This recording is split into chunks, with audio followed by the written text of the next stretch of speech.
Helen is the co-director of Artichoke, who you will probably know from the Procession Suffragettes piece that we had recently. You may have also been on the trail, the Lumiere Lights Trail around London. I think it started off in Durham originally. You've worked with Anthony Gormley on his For the Plinth piece. You most famously brought in, although it was a labour of love, the Sultan's Elephant, the largest open theatre free art event. Was that 2006? Yes. Which was an amazing thing for Londoners. It got lots of people who wouldn't perhaps necessarily go into a White World art gallery or a theatre to contribute. And then Jeanefer works similarly on mass movement pieces, often very dance-based. She worked on all 4 of the 2012 Olympic ceremonies. You've worked with the RSC and the Young Vic. You've worked with the Manchester City festivals, and obviously it's been very important this year. And you are a facilitator in some ways for combining complete amateurs like me who've never danced before publicly, and then obviously very professional performers and artists. And the big dance, I think that was your first piece, wasn't it? Yeah. You won the award-winning one where you had over 800 performers. Yeah. Fantastic. I know you're both in your own way rule breakers. I know Helen has talked before about it's about teaching people to uninvent the rules and stage interventions. So we can talk about that, but clearly a lot of the work that you do is very precise and involves incredibly careful budgeting and bleeding and so. Maybe Helen, you can start off because you studied English, didn't you? I did. And then started to get involved in the sort of burgeoning arts movement of the 80s, working with individual. Kind of. Yeah, no, I never really, there's never been a plan. And I don't really think of myself as in the outdoor arts sector. Yeah. Although we only work outdoors, I don't really see myself in any sector or company working in any particular way. We just do what I've always done, which is produce interesting ideas, whatever format that takes. And for me, the format is almost always, in terms of engaging the broadest possible audience, it's almost always outdoors.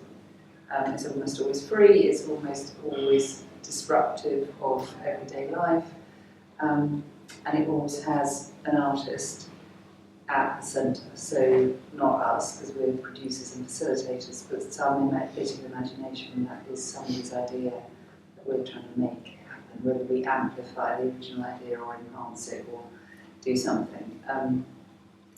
And there are artists who like that, and there are definitely some who don't. So somebody said to me once, I feel I've been artichoked, which is not a compliment.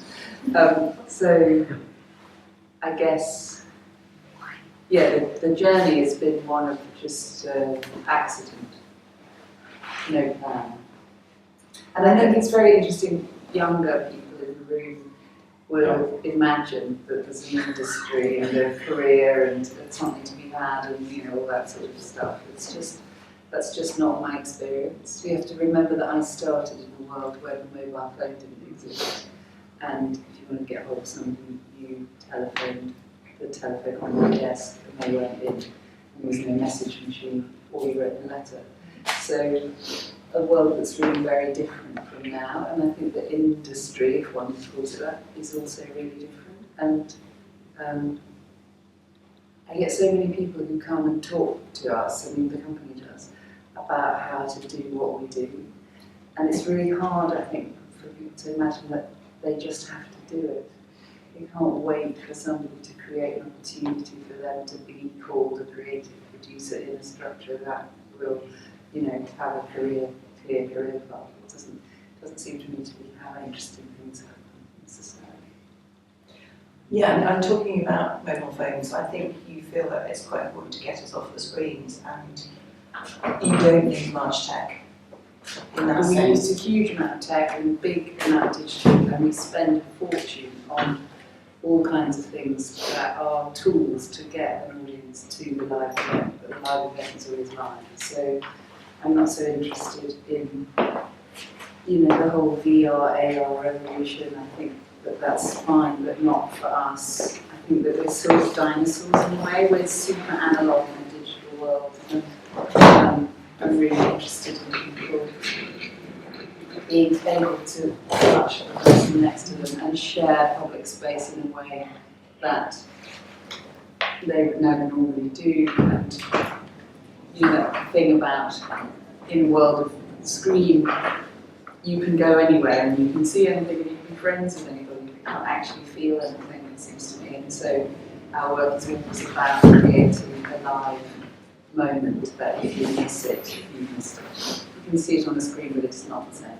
Yeah. So when we did the elephant all those years ago, the comment that was most frequently made, and I thought was really interesting, was they're so real.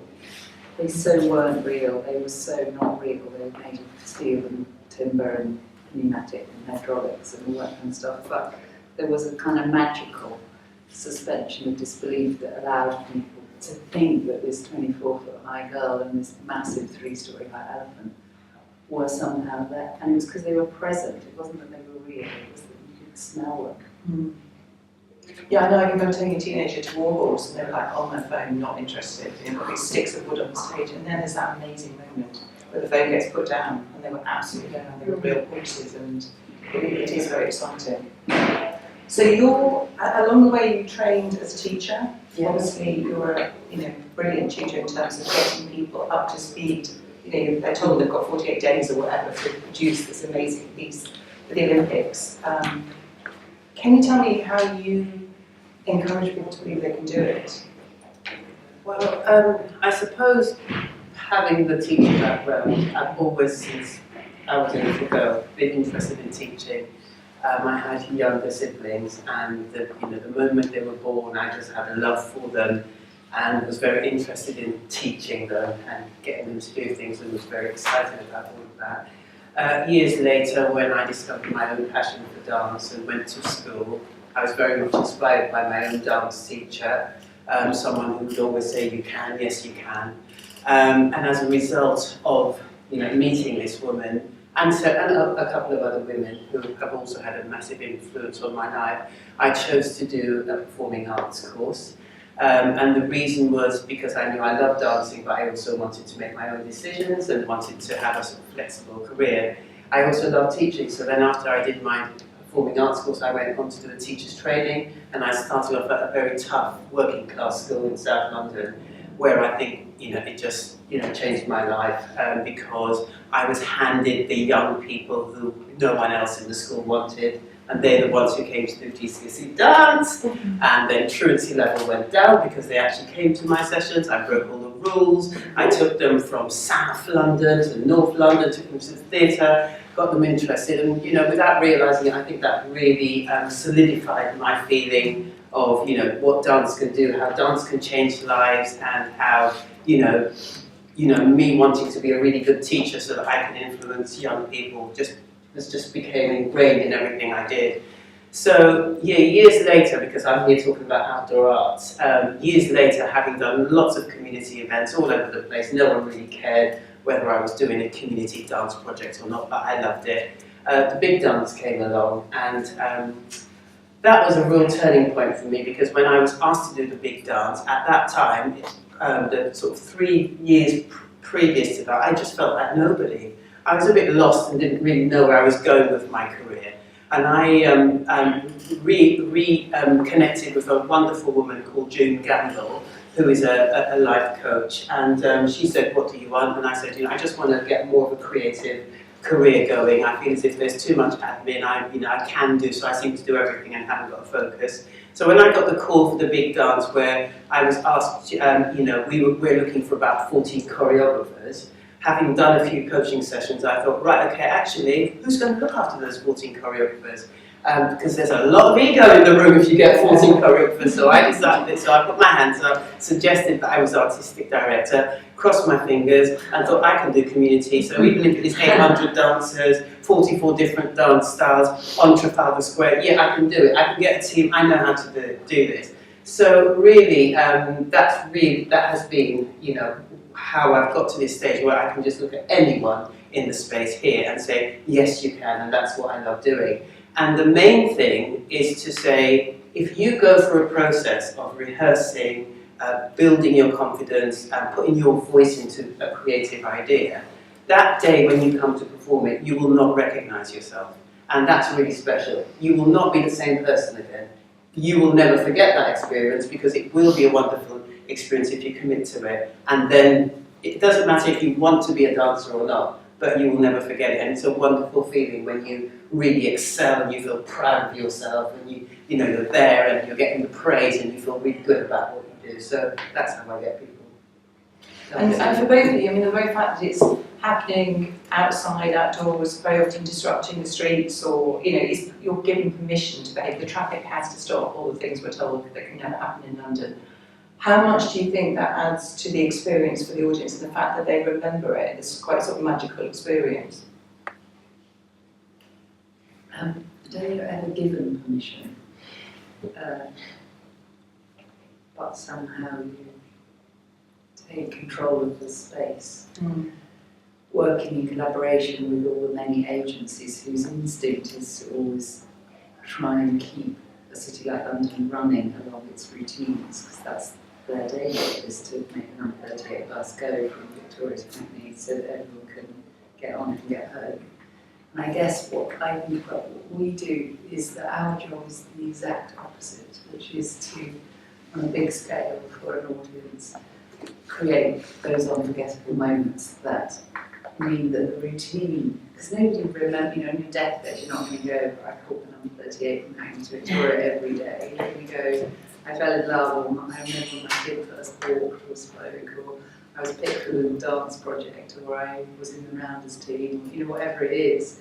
And I guess Artichoke sets out to create those moments for a collective audience. And our job, self-appointed and thus irritating, is to interrupt the routines of the city and to say that the city isn't just a machine for getting people to work and back and to school and back, and that actually those moments when the city comes alive in a completely different way have real significance. And that is really, I spent half my working life talking to artists about what they want to see happen, and half my working life working with agencies and authorities and people you can't imagine who come out of the work to say, but you can't do that there.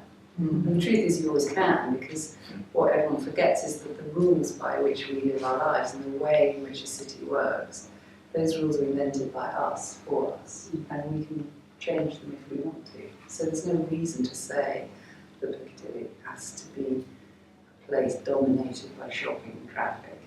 It's just that that's what we've all kind of come used to. And if for 4 nights in the year that isn't the case, that's not life-threatening or illegal, it's just different. And part of our job is to persuade people who I completely understand are working to try and make the city as efficient and machine as possible, that they don't need to, and that nobody will mind. That's always the thing, that when you're dealing with those agencies, you suddenly encounter not a prejudice in the agency against what you're doing, but individual anxiety about taking responsibility for doing something different. So those individuals that you're negotiating with are themselves frightened very often that if they were to say yes to you, somebody else would be cross with them, or they'd lose their job, or the public would complain, or something. So part of the job is to take that anxiety away, to say that it's our responsibility, our anxiety, and that they're not exposed in the way that they feel themselves to be, and then they're liberated to actually enjoy the process of doing something different. And that's the whole way that we work all the time. So we very rarely seek permission. We mostly just say, this event that we're talking about with London, it's happening on these days, and we really need you to help us. And then nobody's being asked a question that they can't answer. Because you're saying it's happening, you're not saying please can I. You're saying this is happening now. So, oh bus planner, I need you to plan the buses so that the whole of central London's full of traffic. And you might be reluctant to do that issue, but they can do it because it's a task within their capacity, as they will do it for Donald Trump, or for the marathon, or for any political demonstration, or the treatment of colour, or all the things that we as a community have decided to have significance, and therefore everything can be suspended for those things, the royal wedding, triumphant return of the England team when they win the World Cup. You watch, the streets will shut, because everyone thinks it's important. And I think the question for the arts is how to navigate through all of that difficulty to a place where people think it's important enough that the disruption is worth it. And also opens out the whole concept of theatre, and I like the way that you mentioned the royal wedding, because I sat, whether you were agnostic or fascinated, it was an extraordinary piece of theatre. We're good at that. We can animate things, we can put trees in cathedrals, we can get carriages going up and down. I mean, it was just a beautifully orchestrated piece, and Winter's not the most photogenic place it is. So there's something very exciting, I think, for people to see that it doesn't have to be in prescribed spaces. And I think a big dance changed attitudes about dance, didn't it? It was very much seen as a velvet seat thing. There's a concerti that went to Savage Wells, and now if you go to any festival now, there's dance. People quite happily go and see it. When I was working on Big Dance, and as a result of working on Big Dance, what I felt the strongest thing was it felt like the first time I had the opportunity to put camera, lights and action on community dance. And that was it was live on BBC, the highest number of viewers. Bruce Forsyth was presenting, Carleen Phillips. It was just, and the participants were absolutely so excited.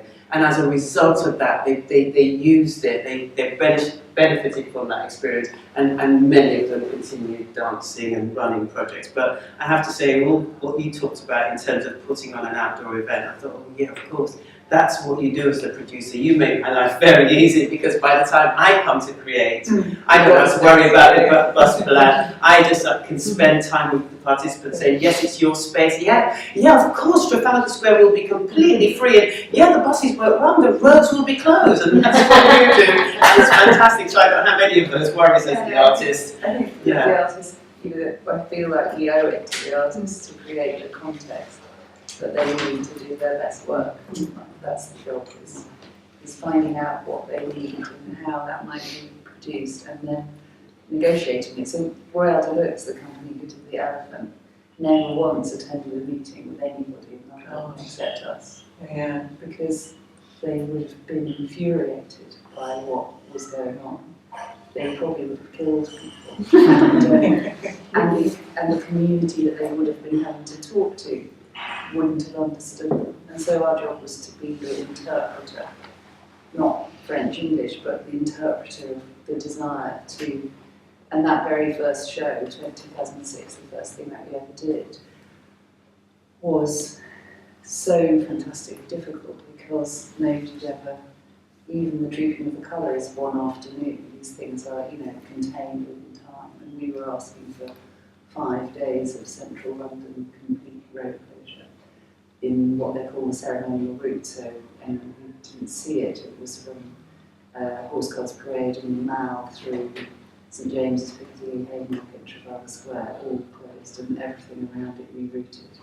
And it was just a huge ask, and because it was the first thing, there was no precedent. It was a lot of distress on all sides, but not for the French, who just walked in and went, Helen, that's not right. And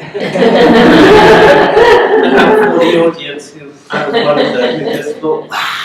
Yeah, but everybody just, I think everyone just thought, Yeah. is this London, can London be like this? But my view has always been that the streets of the city belong to the people who inhabit them, and this dominance of traffic is just something that drives me wild. It's not essential that it's like that all the time. No, it's interesting. I love the fact that the French company who did provide the piece, they burnt it in the end, didn't they? Because they weren't prepared to, they didn't want to tour it forever. Because that's the other thing, is you have a hugely successful piece like that, but the audience come out absolutely high. They tell their friends, everybody wants the same thing again. And I think you really spend your lives not doing the same thing again, don't you? Yeah, no, they did take it, well, they didn't burn it, they just took it to pieces and reused the bits in other things. So, but their real contention was that the city of Nantes, where they live, had commissioned a permanent installation of an elephant that you can go and visit now, you can ride on it. And they didn't want there to be two. So they weren't ever going to do that show again once that existed. But it's a funny old business, the whole outdoor, who owns the city, who says, who gets to say, so who gets to, I mean, but, you know, there's such brilliant stories around the elephant. Apart from those sort of heart-stopping ones, the point at which I knew that we had the most fantastic working relationship with the city, the organisations of the city, was when, well, there were two things that happened. I talk about this quite a lot because it's so funny to remember. The director and the designer weren't really speaking to each other when we came to do the show. And the designer who'd made the elephant hadn't really been on any of the site visits. He'd come once for the Wednesday night. So the show ran Thursday to Sunday, and it was a great event. And he arrived on Wednesday and he walked the route. He came home and he came back to Battersea where we were working, and he said, "There's a problem." And I said, "Oh, what's that?" Because we'd done everything. We'd taken out traffic lights, and we'd taken out central reservations and roads, and we'd recanned the Piccadilly so it led the other way, and done all this stuff. He said, "Well, then, Haymarket is a problem." So we were sending the elephant down the right-hand side of Haymarket, if you can imagine, in front of New Zealand House.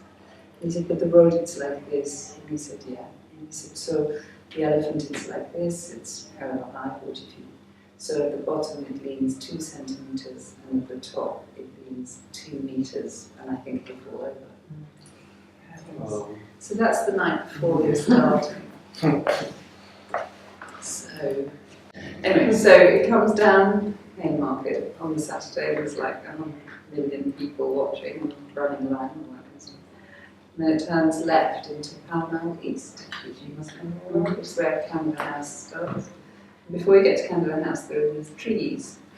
And we'd sent Westminster's arboriculturalist out, because we knew what we were doing, and asked him to prune the trees to a certain height. But we hadn't checked, and he obviously thought we were mad. And I don't know if you know this, but trees in London are pruned to the height of a double-decker bus. That's the height, they're all the same.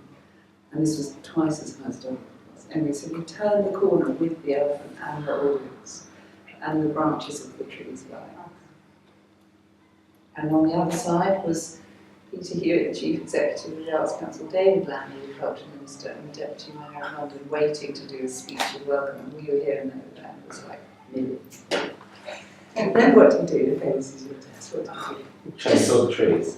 You chainsaw the I tried trees. this before.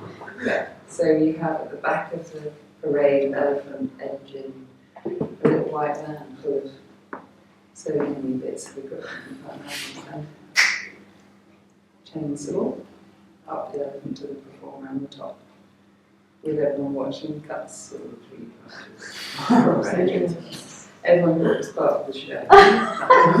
Continue on. So those kind of moments of testing. And the Brits are funny, they sort of like the idea of an impending disaster when there's going to be a big event. There's a lot, I mean, the particular wasn't for the Olympic opening ceremony, wasn't it? Having seen Danny Boyle's Frankenstein, I thought it was going to be fine. It's going to be fine. But there was still lots of rumouring and oh, it's never going to be ready. And I mean, you had, not only you had to do the movement, but I think did you have to spread out the NHS as well? Yes, As a, so you could see it sort of overhead. So yeah. no pressure really. No pressure. And just for the records, because my friends and family continue to say, "Oh yeah, this is Jeanefer, she choreographed the Olympics." Not true. Nobody could have done that. Okay, so it was a team, and I was working as with the mass movement team, and there were 30 of us in just that team, and that was if you were the participants and you were doing the NHS, 7,500. So if you were, actually that was for the opening ceremony. I can't remember exactly for the NHS. It might have been about 1.5, but huge numbers for each letter. And if you actually look at this thing on the floor, this could have been a grid. So everyone has, if this was this image of the window, the lights coming through, that would be the grid that we all had in our hands.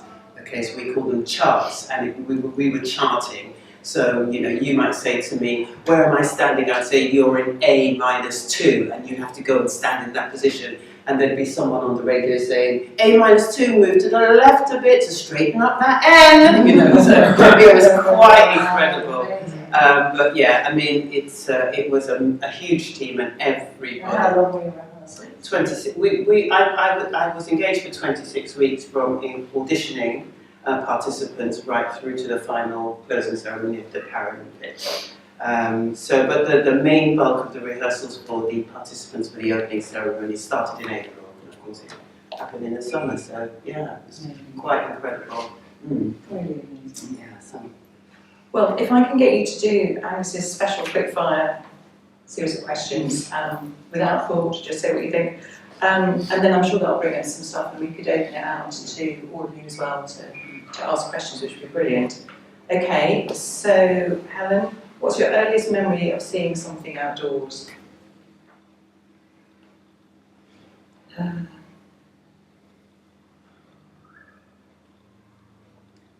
Two things, both in Oxford in the late 70s. One was the production of the Misanthrope in Greenwich Gardens, where the performers came over the lake, which somehow they'd put pontoons under the surface of the water that you couldn't see, so people seemed to just be able to walk across the water. And the other one was a guy playing the alpine horn in the corn market, and the sound was just, you heard it a mile before you saw it. It was just the most incredible thing. Magic. Fantastic. And I experienced outdoor arts before I even knew who I was, because my parents carried me to the carnival in Notting Hill every year. And then when I knew who I was, I went to the carnival every year. So that was really, for many years, my experience of outdoor arts, and didn't realise it was outdoor arts then. It was just natural. Who's been a key inspiration in your work?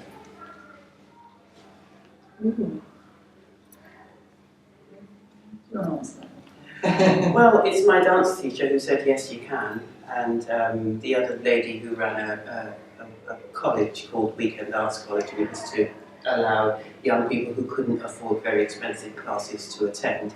And so those two women have been inspirational because they've continued doing what they do. And then many years later, when I then went on to do big dance, then Sarah Ellen Williams, who also worked on the Olympics, when I was doing big dance with my fingers crossed behind my back, she would say, it's all right, Jeanefer, you know what you're doing. There are teams around the world who do this all the time. And I know you've never done it before, but you know what you're doing. And actually, it's thanks to her that I got to the Olympics, because she just kept saying, what you're doing is this, and what you're doing is that. Well done, and just a lot of encouragement. We'll see if it pops up. What is your proudest professional moment working in outdoor arts? Which of the pieces do you?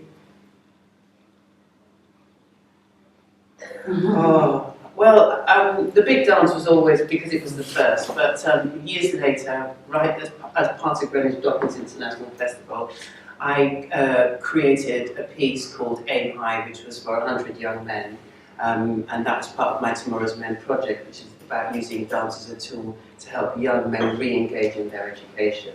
So when I came up Canary Wharf and saw all the boys in blue, and it was young men, it was primary school, their teachers, older boys from pupil referral units, the one boy Tom who said, I won't say the F word, I'm not doing this, but actually turned up on the day and did one thing and it was amazing. And parents saying, I've never seen my child do this before, this is incredible. Did they go on to do that? Well, some did, because some groups already, were already in existence, but that's always been the biggest thing about my biggest frustration about my work is tracking. What difference, I can see the difference during the process, I can see the joy during the performance, but I can't keep a track of all of these young people. But I just think, I know people personally whose lives it's changed, including my own, so I just trust that that's what it's doing. And out of your pieces, does one have a place in your heart? I think the thing that we did, which actually is the smallest thing that we've ever done, but the most moving, was the piece that we did in Northern Ireland in 2014, where we had been working there the year before, and I happened to be doing a recce on the day of the bonfire burning in the north, which is when, on that particular day, the Royalist communities build these massive bonfires that you just can't imagine how enormous they are, 40 feet high, built by kids. in their summer holidays, and then they fill them with the flags and effigies of the people from the other side that they hate, and then they burn them. And some people would identify that as a kind of celebration of community identity, and others would, it seems incredibly hostile and divisive. And you can't imagine they're like right in the residential areas on a bit of wasteland surrounded by houses. And I was thinking about it and thinking how hard it is, particularly we were in Derry, Londonderry, whose name even identifies what a divided place it is. And I was thinking that there must be a better way to do stuff, but how brilliant these structures were, how beautiful, and how they're built of pallets and filled with tyres. They're just really not nice, but incredible. So we invited David Best, who's an artist who works a lot at Burning Man, and he builds Burning Man, a big festival in Nevada. At the end of Burning Man, before the festival starts, they build these temples. They build a temple which sits off the main site and is used by people as a place of repose and reconciliation, and they read messages and they write things on the walls and they think about hope and grief and loss and love and pain. And the temple is the place where all of that is expressed, and then on the closing night they burn it. And I was thinking, okay, so this is all about reconciliation and this is all about hostilities. So we invited David to come to Ireland, and he made an architectural drawing of a temple that he'd like to make, and we put it on the top of a hill above the city, which is in a place hilariously called Top of the Hill, which is a Catholic or Republican enclave surrounded by a Protestant housing estate. And these divisions are really real there. It's not just something that's gone away with the peace process. So it wasn't a place that anyone thought was safe, and everyone was saying it was no man's land and that we should do stuff in shared space, is the expression that I use. And I kept saying, well, it's got such a great view, and actually, why wouldn't you want to do something here? So we then brought together communities from the city of people from both sides, whether they were young unemployed teenagers or out of work carpenters or wherever. And Derry is a place with a very high, it's like a post-traumatic city. It's post-troubles, but it's got really high unemployment rate. It's got an amazingly high suicide rate amongst young men. The articulation of the pain that that community's gone through has never been a truth and reconciliation for them. There's been nothing which you can say. You know, as one of our carpenters did, I was upstairs off school sick when my dad was shot in the kitchen by somebody who came through the back door. There's no way of dealing with any of that. So we brought together this workforce who learn, CNC cutting, design skills, carpentry skills, getting up in the morning skills, coming to work as a team skill, just all this stuff. And then we built, unlike the Nevada desert, not in 40-degree heat, but in 75-mile-an-hour winds in the snow on the top of this hill.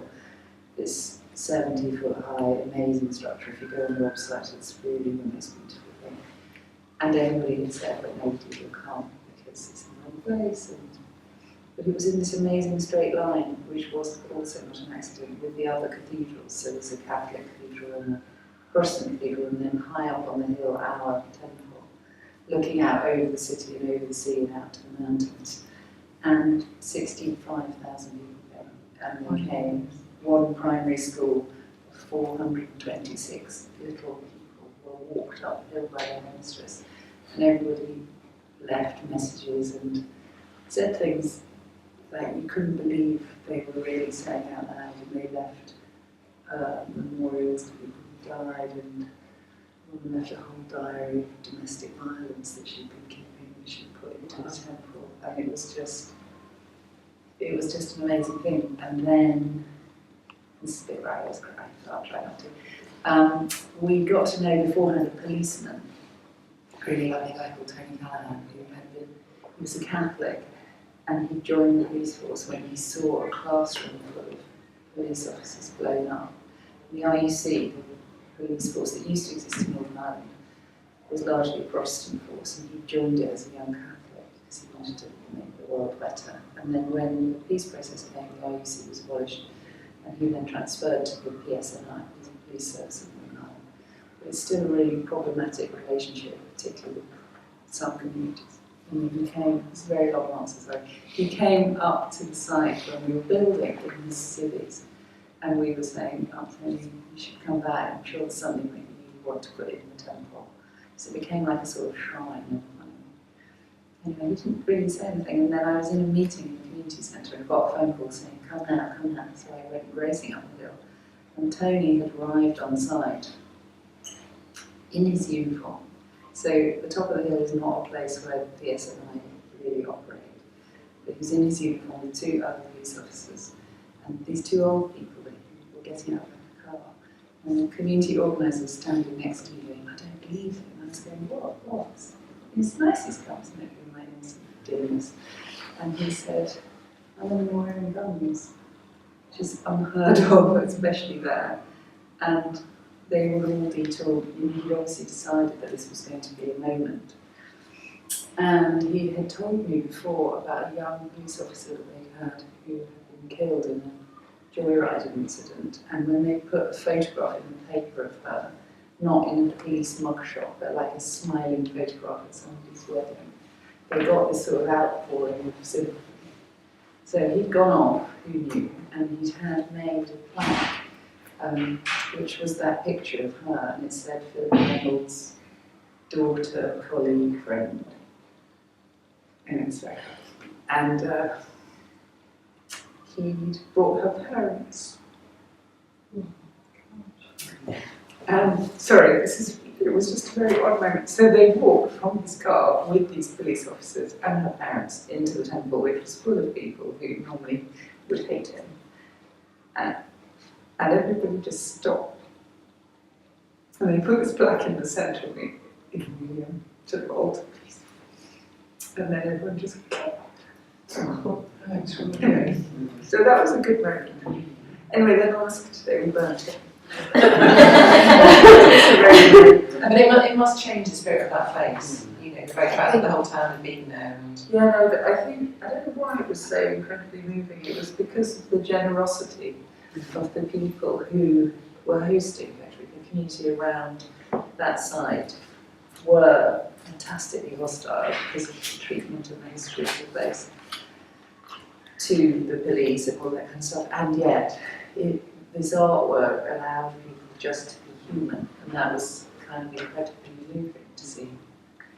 And yeah, they write and say, do it again. But somehow doing it once was a good thing. Doing it again would become a ritual, and that's not necessarily the right thing to do. But in terms of giving an audience a chance to be human, I mean, one of the questions is, somebody who was thinking of working in outdoor arts, perhaps has moved, moving from a site-specific place to actually being outdoors, what would you say you get from it? Why would you say that people should try it? I would say because it's accessible, it makes your work, your work gets seen by more people. It's, in a way, I've always, when I was running my company and it was inside the theatre, the important thing for me, I always imagined my family and friends, and I did work that I thought they would come and enjoy, and actually taking it outdoors was expanding that, from my family, friends, to the community I live in, to the wider community. So that's why I did it. I just thought, oh gosh, this is a bigger platform. This is a bigger opportunity. This is a chance to have a voice in a very, very different way, and to engage with people who would not necessarily engage. And I think that's what's really quite special about it. People are just going to turn up, and you really can't really predict everything that's going to happen. So I've got a project which is happening at the RSC this weekend, Romeo and Juliet procession, and it's going to be outdoors. I've got 20 young people, 10 who are the Capulets, 10 who are the Montagues. The rest of it is unknown. I've got my DJ, I've got the grime music, I've got the hip hop, I've got party scene. We've got people making makeup and costumes and masks, and so it's all set out. And then the real ingredients are the people who are just going to turn up on the day. And I really hope that at Stratford-upon-Avon in front of the theatre, there'll be at least 550, 250 in one, 250 in the other. If 100 turn up, I'll be disappointed. It's not enough. But, you know, we'll still make the most of it. And that's what's exciting about it. You know, the unknown, the risk, not risk actually, just the unknown. And it makes you think out of the box. Just what you talked about with the elephant. Right, so what are you going to do if there's a slump there and the elephant might talk? Don't know. Oh, you just go right in and redo the road. And the next day you feel right back. And I think, oh yeah, that's definitely thinking out of the box. That's definitely what's exciting. But that's, it is dealing with that. Yeah. Whatever is thrown at you. That is, you know, you have to be resourceful enough and flexible enough and not wedded to the idea in some sort of framework in order to respond. It's just as you will on Saturday. As you say, very often people think it's part of the piece, you know, because you've gone beyond that fourth wall, so anything could happen. And I know that you say that the night before you do have the fear, because you know it's a huge event, there's so much riding on it, but there is an incredible high when it's done. Not really, just relief. It didn't go wrong. It would be foolish to pretend that there aren't huge anxieties, because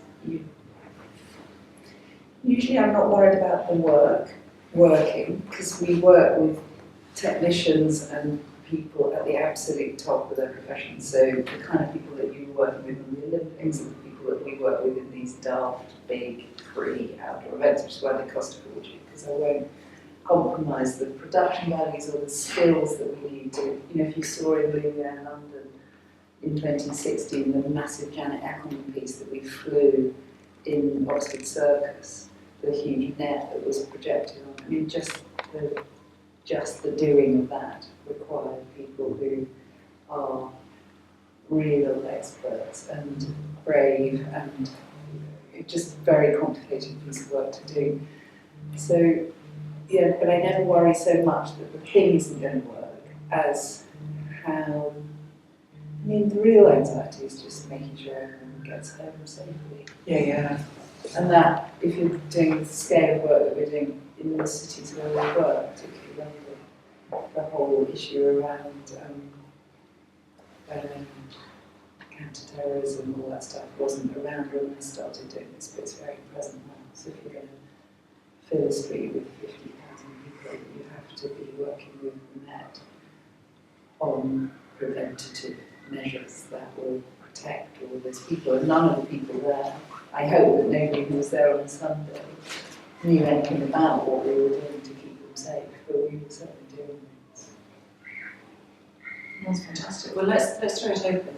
I've got a special microphone here for anyone who'd like to ask a question. So, let me see if anybody would like to. Jeanefer and Helen, anything in particular, or any productions they talked about? Otherwise, we can happily carry on chatting. And that's what I always think is very nice about a democratic space, is that idea that anybody can talk about it. I mean, can I ask all of you, are you mostly artists or producers or practitioners? What's your interest in being here? Kind of an outdoor arts touring network / festival vibe in Out London especially. Circulate. That's what I do. Yeah, and I'm a venue partner on that, so I run a venue and present outdoor work in and around Stratford and East London.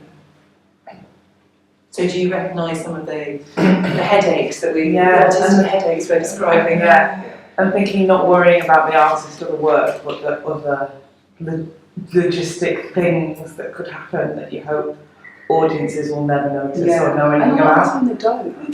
That's the worry, the anxiety that it'll happen, but yeah, that's the thing that I worry about. And I suppose the great thing is the British weather. I mean, you always you say you're good with weather. I mean, you know. Yeah, but weather, you know, Brits, they just turn up well. That never worries me either. People just go, oh, it was terrible weather. We were near London in 2018. They go, oh God, it was terrible weather on Saturday and Sunday. And you go, yeah. And they go, yeah, I came anyway. Because people do just come. I think the danger for performers, live performers outdoors, is if it's really wet or snowy. And that's horrible and hard to deal with. But mostly for the audience, it's just a matter of clothing. Can I just make an observation and just recall the name, I think. There's a man called Louis Napoleon Parker. Do you know about the Parker pageants? He was producing work from the late 1800s in various places. This is the first of these pageants. And nothing too political. He stopped at Elizabeth I, but he'd do the history of England up to that point, because anything after Elizabeth was a little too hot. But he developed and orchestrated enormous mass spectacles. So look it up, Parker pageants. He did them in the UK, first of all at Warwick Castle, and then they continued on up to the First World War. He took a break. He re-emerged. He worked with Max Reinhardt. His son carried on working into the middle of the 20th century. And I was working, I was trying to get, some of you will remember this, there was something called the String of Pearls in the millennium year. Is Michael? Yes, Mike Parker. Who I worked with. And I was struggling He's the son of the person who invented it. his grandfather, Louis Napoleon. And I was struggling with we were trying to put an installation in the Tower of London. And we did not speak the same language. You know, the governor of the Tower is a serving general, and so you've got this general like a tourist attraction. And he's behind me, sort of the royal household, so we weren't getting anywhere, and we were struggling with the language. And finally one day I was trying to explain that what I was trying to do was silk tapestries, you know, dropping down the side of the White Tower, and all he heard was banners up, the worker type banners. So we were just about to give up, and Bradley Hayes, who was our key partner there, was about to walk out, and we were talking about French. And I mentioned the Parker pageants, and the woman who was doing the marketing for the tower suddenly sat up and said, "Oh, was that?" And they had them in Canada. And so Louis Napoleon and his son had gone to Canada with these mass demonstrations. And then the governor went, "What could be related to Mike Parker, could it?" And of course, and I think there's an interesting thing about the British military procession. You talked about the royal wedding earlier. And Mike Parker's influence, he does, or did for a long time, all the royal stuff. So he did the big tattoos in Edinburgh, he did the Queen's Jubilee procession down the Mall.